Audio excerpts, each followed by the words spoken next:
বান্ধিতে সুর, প্রেমের মুরালি বাজাতে নাহি জানি, না পারি বান্ধিতে সুর,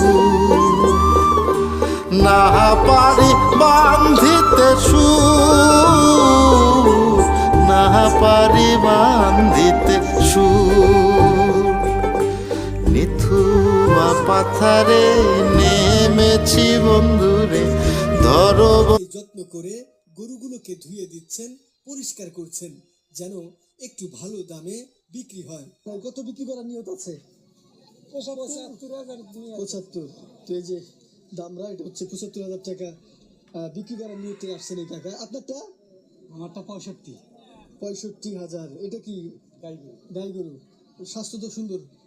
হ্যাঁ বন্ধুরা, আজকের ভিডিওতে আমি আপনাদেরকে দেখাতে চলেছি কুরবানির ঈদের সময় চরের মানুষের গরুর হাট কেমন হয়।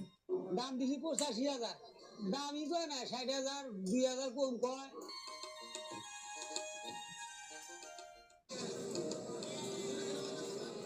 কারো মাথায় পেঁয়াজের বস্তা, কারো মাথায় ধান কিংবা গমের বস্তা, আবার কারো ঘাড়ে ঝুলছে কলার ছড়ি।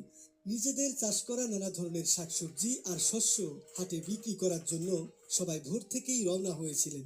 এই ঘাট পর্যন্ত আসতে তাদের 2 থেকে 3 ঘন্টা সময় লেগে যায়।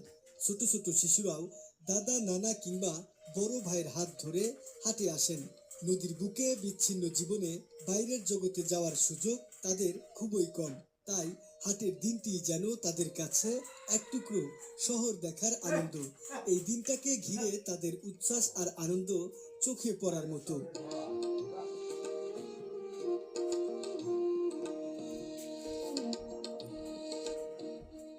বন্ধুরা, চরের মানুষজন সারা বছর যে গবাদি পশু পালন করেন, তারা কিন্তু